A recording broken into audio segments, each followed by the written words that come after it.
बिस्मिल्लाहिर्रहमानिर्रहीम। अस्सलाम वालेकुम। 10th क्लास बायोलॉजी के बारे में हम आज डिस्कस करेंगे। 9th क्लास तक ना हमने 9 चैप्टर्स के बारे में डिस्कस किया था। हमारे पास आज चैप्टर नंबर 10 है, उसका नाम है जी गैशियस एक्सचेंज।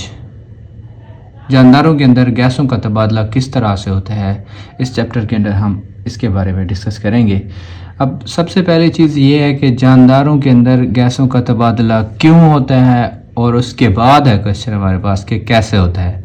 जानदारों के अंदर गैसों का तबादला क्यों होता है, इसका जवाब ये है कि जानदारों के अंदर मुख्तलिफ़ किस्म के केमिकल रिएक्शंस परफॉर्म हो रहे होते हैं। उन केमिकल रिएक्शंस के नतीजे में क्या होता है, गैसेस जानदारों के अंदर पैदा होती हैं, और जो गैसेस जानदारों के लिए यूज़फुल होती हैं वो उनको क्या करते हैं, यूटिलाइज करते हैं। जो उनके काम की नहीं होती, सरप्लस होती हैं, एक्स्ट्रा होती हैं, उनको क्या कर देते हैं, अपनी बॉडी से एक्सक्रिएट आउट कर देते हैं या रिमूव कर देते हैं उन गैसेस को।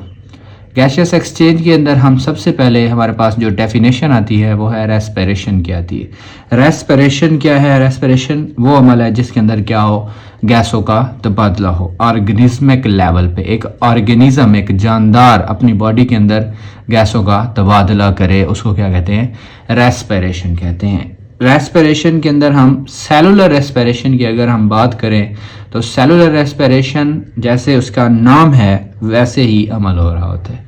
सेलुलर रेस्पिरेशन, सेल के अंदर रेस्पिरेशन सेलुलर रेस्पिरेशन कहलाती है। मीन्स क्या कि एक सिंगल सेल अपने अंदर से गैसों का क्या करता है, तबादला करता है। जो चीज़ उसको, जो गैस उसको रिक्वायर्ड होती है उसको एनवायरनमेंट से लेता है, जो उसको जो है ना, जो उसकी बॉडी के अंदर पैदा हो रही है, जो उसके लिए काम की नहीं है, सरप्लस है, एक्स्ट्रा है, उसको क्या करता है, वो अपनी बॉडी से रिमूव कर देता है। सेलुलर रेस्पिरेशन होता है। सेलुलर रेस्पिरेशन के अमल के दौरान फूड के जो पार्टिकल्स हैं, फूड पार्टिकल्स ऑक्सीजन की मौजूदगी में ब्रेक डाउन होते हैं और उनसे क्या होती है, एनर्जी रिलीज होती है। किस शक्ल में? एटीपी की शक्ल में। जैसे मैंने आपको यहाँ पे दिखाया है, ये दो फूड पार्टिकल्स हैं हमारे पास। फूड पार्टिकल्स, इन फूड पार्टिकल्स के अंदर क्या मौजूद होता है, CH bond, potential bond. Potential bond जब टूटता है तो उससे क्या हासिल होती है, हमें एनर्जी हासिल होती है, और वो जानदार एनर्जी को किस शक्ल में अपनी बॉडी के अंदर स्टोर करता है, एटीपी की शक्ल में स्टोर करता है, एडिनोसिन ट्राईफॉस्फेट। 9th के अंदर हमने इसके बारे में इन डिटेल डिस्कस किया हुआ है। रेस्पिरेशन की हमारे पास दो टाइप्स आ जाती हैं, एरोबिक रेस्पिरेशन और एनएरोबिक रेस्पिरेशन। एरोबिक रेस्पिरेशन जो ऑक्सीजन की मौजूदगी में हो उसको एरोबिक रेस्पिरेशन कहते हैं, जो ऑक्सीजन की गैर मौजूदगी में उसको क्या कहते हैं, एनएरोबिक रेस्पिरेशन कहते हैं। जानदारों के अंदर ये जो गैशियस एक्सचेंज होता है वो किस तरह से होता है, गैसों का तबादला किस तरह से होता है, ठीक है, तो इसके बारे में मैं आपको आगे बताता हूँ। Gaseous exchange, during the cellular respiration organism gate oxygen from the environment and CO2 carbon dioxide produced during the cellular respiration is removed out.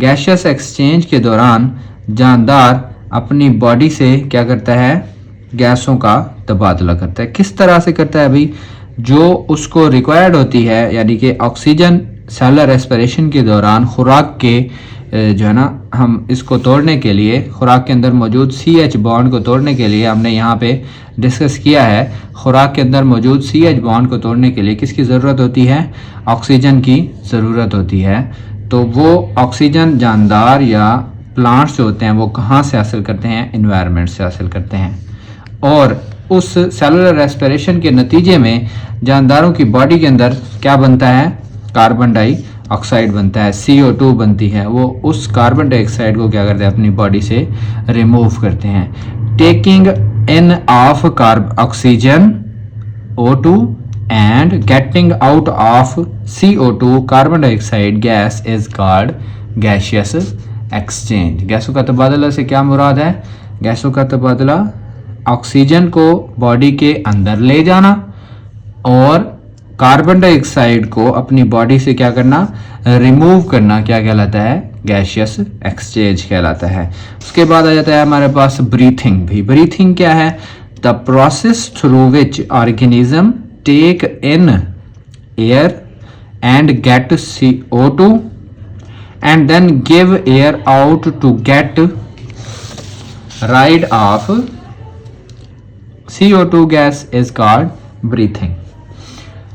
Breathing क्या है? ब्रीथिंग वो अमल है जिसके अंदर एक जानदार, ब्रीथिंग वो प्रोसेस है, वो अमल है जिसके अंदर एक जानदार हवा को अपनी बॉडी के अंदर ले जाता है और उस हवा से क्या करता है?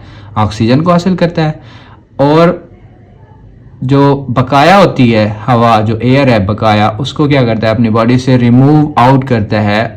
किस लिए रिमूव आउट करता है? कि उसकी बॉडी के अंदर पैदा होने वाली सेलुलर रेस्पिरेशन के नतीजे में जो कार्बन डाइऑक्साइड है उसको भी हवा के साथ क्या किया जाए? बॉडी से रिमूव आउट किया जाए। ये क्या कहलाता है? ब्रीथिंग कहलाता है। ब्रीथिंग और सेलुलर रेस्पिरेशन के दरमियान जो है ना डिफरेंस है। ब्रीथिंग सिर्फ और सिर्फ क्या है?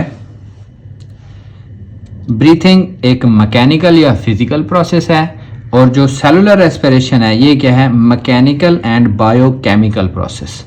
ये दोनों प्रोसेसेस एक दूसरे से क्या है? डिफरेंट है। बाज़ औक़ात आपसे जो एग्जामिनर होता है वो पूछ लेता है कि ब्रीथिंग और सेलुलर रेस्पिरेशन के दरमियान फ़र्क क्या है, तो आप इस तरह से एक्सप्लेन कर सकते हो कि ब्रीथिंग का अमल जो है उसके अंदर कार्बन डाइऑक्साइड को बॉडी से रिमूव किया जाता है और CO2 को इनटेक किया जाता है। वो प्रोसेस क्या कहलाता है? ब्रीथिंग कहलाता है। और सेलुलर रेस्पिरेशन के अंदर क्या होता है?